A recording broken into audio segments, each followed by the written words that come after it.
Marami kasi pag tumaya, half-hearted. Tira pasok. Ano yung tira pasok? Di ba? Siguraduhan. Tira-tira lang tayo pag ano. Bakaw tayo ka ba? Tira-tira naman yun. Yung mukha mo, tira-tira ka. Nakulit po? Wala pong yung mamang ano. Yung galing mo ang tumira. Tama? Puro tirahan kasi talaga yan. Nahawa ko sa inyo. Tirahin kita. Nakuha niyo po mga kaibigan. Kasi, tignan niyo po, pag ikaw meron kang gustong gawin, hindi mo siya mape-perfect pag ikaw half-hearted ka. Tama? Tama. Pwede ba sa pag-asawa, pag may gusto kang babae, sabi mo, basta testing lang tayo, ha? Pag hindi enjoy, out na tayo, oh?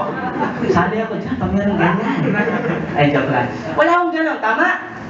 Kaya marami nag-iiwalay na mag-asawa kasi kala nila ang pag-aasawa, puro kasiyahan. Tama? Maniwala ka sa akin, 99.9% ng pag-aasawa, hindi yung masaya sa simula. May cambio, no? Kasi pag natutunan mo ng mahalin yung partner mo, buong araw at buong taon na natitira, mas malaki na yung saya. Kasi alam mo na nagmamahal ka. Tama. Tama? Kaya nga kung niligawan ako ng misis ko, talagang... Wala pa dito, wala naman record, ano? Mga kaibigan, 1998 po itong resulta ko. Ilang taon lang ako nito, 21 anos. Imagine mo po.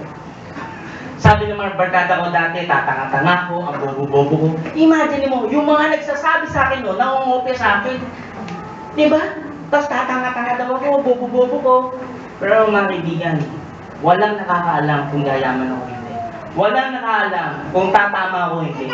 Kasi ang tao nakakaalam kung tatama ka o tatama ako, kundi sarili natin. Palakpakan mo ang sarili. Okay? Yan po yung MLM.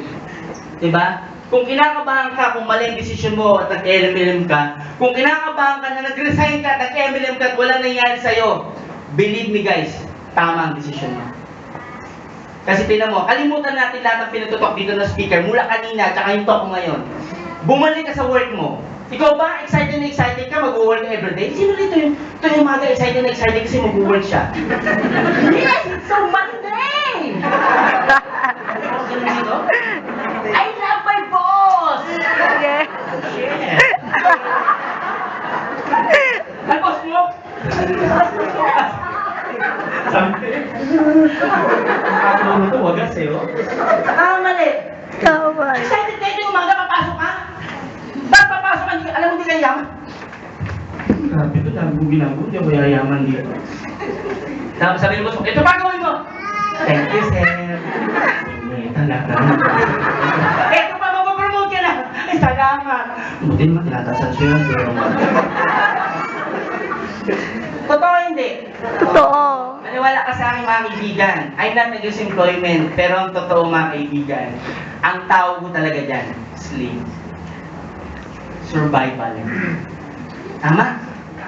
You work to survive. Ako mga kaibigan, maniwala ka sa akin. Nung nakita ko po yung pangarap ko, nung nag-aaral pa lang ako, sabi ko, etong dahilan ba't ako nagtapos.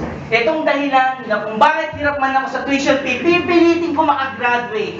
Kasi bata pa ho po, nangangarap na ako. Kahit wala akong pamasahe, pupunta ako sa school, kailangan ko pumasok. Bakit po? Dahil yung pangarap ko, talaga pong nag-uumapaw yan. Alam mo, sa aming magkakapatid, panganay po ako, every time yung nakikita ko yung mami ko, yung daddy ko na gano'n problema sa pamilya namin, maniwala ka sa akin. Bata pa akong iba yung sakripisyo ko. Nagtitinda sila ng gulay, alam mo ba? Nagtitinda ng mga isda yan. Kahit ayaw kong isama niya, gigising ako ng umaga para lang tulungan siya. Sabi ko, hindi, sasama ako. At sabihin mo lang ako ng bukayo. Matamis. Magbebenta kami. Alam mo bakit? Kasi ramdam ko, bata pa kami. Nahirap kami sa pera. Nakon niyo po? Kaya sabi ko, kung hindi nagawa ng parents ko na baguhin buhay namin, ako magbabago. Itong pangarap. Kayo ngayon nandito, maniwala ka sa akin, kaya ka nakaupo dyan. Kasi meron ka rin pangarap na tulad ko. Tama mali? Tama.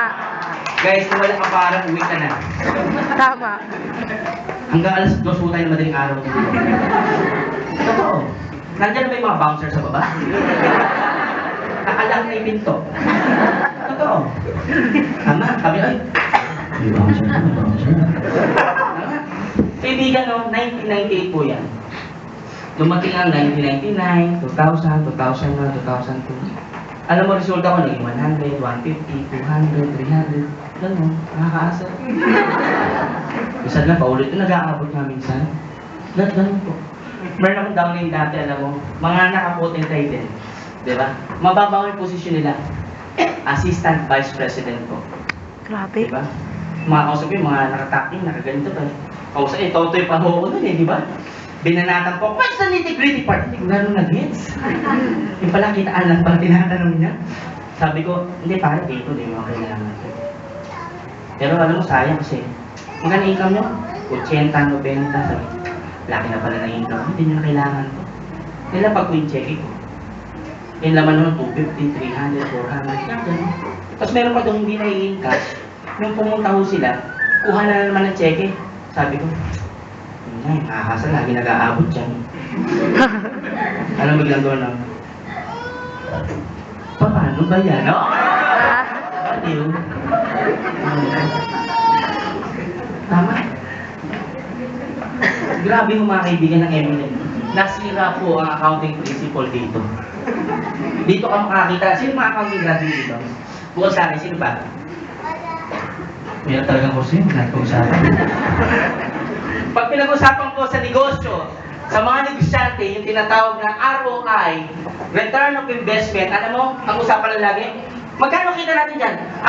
Sir, pag 2% to, the best na to. Magkano 2% to, the best na? Sir, medyo babawas ko ng ganito, pero pag sumampal, panalo na. Dito ko makikita sa MLM. Ang resulta mo, ang ROI mo, 1,000%, 2,000%. Ganun po.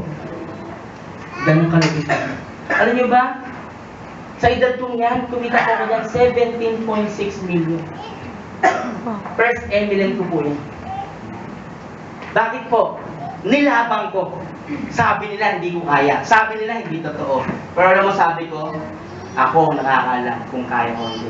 As long as nakakita ko na yung mga tao na sasalita sa harapan, totoo resulta niya. At nangyari sa kanila yan, alam mo sabi ko, kung kaya nila, kaya ko din yan.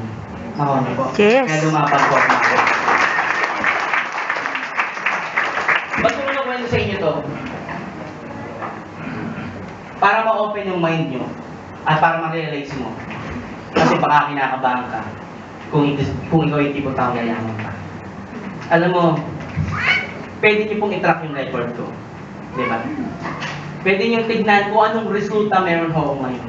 Alam mo, lahat po to. Lahat ang nakikita niyo sa akin, pati hindi. Kung naisip ko mo, galing po sa email. Ganyan po kagrabe ang email. Kaya kung nahihirapan ka mga ngayon at nare-reject ka, hindi mo bang lumakit ka rin sa set? Dito, pagbalik mo dito kanya, halos hindi ka makakabang na, hindi talaga po bang nalaman ako sa ito? Sabi na sa dalitan ng seminar. Totoo po. Kaya ako dito. Nakaw nyo? Kaya na makikita. Tanggapin nyo na po yung totoo. Kasi kung downline kita, actually mga mini-meeting ko, pinaraka ko naman po talaga. Hindi po madaling yumaman sa networking. Pero, pwede ka po talagang yumaman dito. Nakaw nyo po. Guys, imagine mo ako. Magbubukid din. Kaya lang hindi na ngayon. Oo. Diba? 17 million. First company ko. Alam mo, ito ang malupit. Dahil kabisado ko yung sistema, wala ko akong sinalihan na hindi ako top earn. After nito, nasali kami IGEN. 8 months lang ako doon. Top 3 po ako doon. 8.8 million. 8 months. Diba? Bakit po? Bakit? Pag alam mo ang sistema, alam mo ang gagawin mo, ulitin mo lang, i-enhance mo pa. Tama mali? Tama. Yung mga nagkakaresulta ngayon dito. Tama ba, Noel? Susunod lang, di ba? Ngayon, tignan mo. Kasi sumunod siya, sinecheck na ngayon maganda. Si Rajeria Sareno. Di ba? Meron akong bagong downline. Actually, ayoko ko siyang recruitin kasi tropa ko siya nung high school. Mga mas matatalino sa akin po to, mga talagang mula elementary hanggang college o libre tuition pinato mga to. 20 years ho, nakita ho kami. Actually, hindi ko siya ni-invite. Alam mo ginawa niya? Piling niya ako sa Facebook.